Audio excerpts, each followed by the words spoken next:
বৰখাস্ত ASI সন্তোষ চৌধুৰীৰ অগ্ৰিম জামিন লাভ গুৱাহাটী উচ্চ ন্যায়ালয়ে মঞ্জুৰ কৰে অগ্ৰিম জামিন সিএম ভিজিলেন্সত সন্তোষ চৌধুৰীৰ বিৰুদ্ধে আছিল গোচৰ আয়তকৈ অধিক সম্পত্তিৰ গোচৰ আছিল চৌধুৰীৰ বিৰুদ্ধে সিএম ভিজিলেন্সত এসপ্তাহৰ ভিতৰত হাজিৰ হোৱাৰ নিৰ্দেশ আদালতৰ তদন্তত পোহৰলৈ আহিছিল 200%তকৈ অধিক সম্পত্তিৰ তথ্য এই মুহূৰ্তত খুব এক গুৰুত্বপূৰ্ণ খবৰ জনাইছো দৰ্শকসকলক যেহেতু বৰখাস্ত হৈছে ইতিমধ্যে খবৰ লাভ কৰা হৈছে বৰখাস্ত এএসআই সন্তোষ চৌধুৰীৰ অগ্ৰিম জামিন লাভ গুৱাহাটী উচ্চ ন্যায়ালয়ে মঞ্জুৰ কৰিছে অগ্ৰিম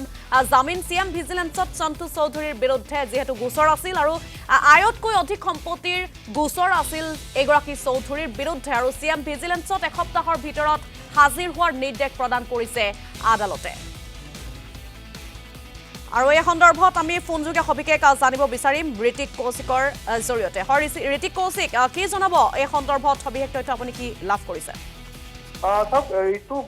চলিত মাহত চলিত বৰ্ষৰ প্ৰথম ভাগতে গোচৰ ৰুজু কৰা হৈছিল এএসআই সন্তোষ চৌধুৰীৰ বিৰুদ্ধে সন্তোষ চৌধুৰী এগৰাকী যি ডাকুৰভিটা বেটেলিয়ানৰ তেওঁ এএসআই আছিল আৰু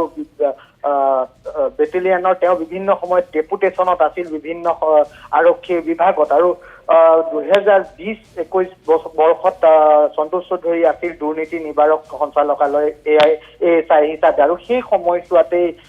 যি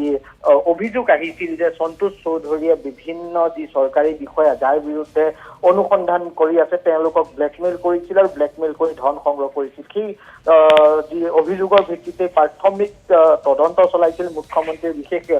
যি নিৰীক্ষণ শাখা আছে নিৰীক্ষণ শাখাই আৰু তাৰ পৰৱৰ্তী সময়ত সেই তদন্তত পোহৰলৈ আহিছিল যে সন্তোষ চৌধুৰী আইতকৈ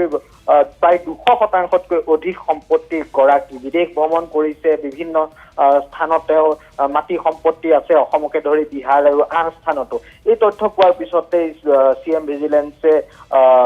এটা ৰেগুলাৰ গোচৰ 4/2024 সেই গোচৰটো ৰুজু কৰে আৰু ৰুজু কৰি সন্তোষ চৌধুৰীৰ বিৰুদ্ধে তদন্ত আৰম্ভ কৰে কেইবাবাৰো সিএম ভিজিলেন্সৰ দল যি উত্তৰ গুৱাহাটীৰ বাসগৃহ আছে বাসগৃহত তালাচী চলাইছিল প্ৰায় দুদিন পূৰ্বে সন্তোষ চৌধুৰীৰ যি বাসগৃহ মাটি সম্পত্তি উত্তৰ গুৱাহাটীত আছিল তাৰ তেওঁলোকে ভেলুৱেশ্যনো কৰিছিল কিন্তু সেই সময়ছোৱাত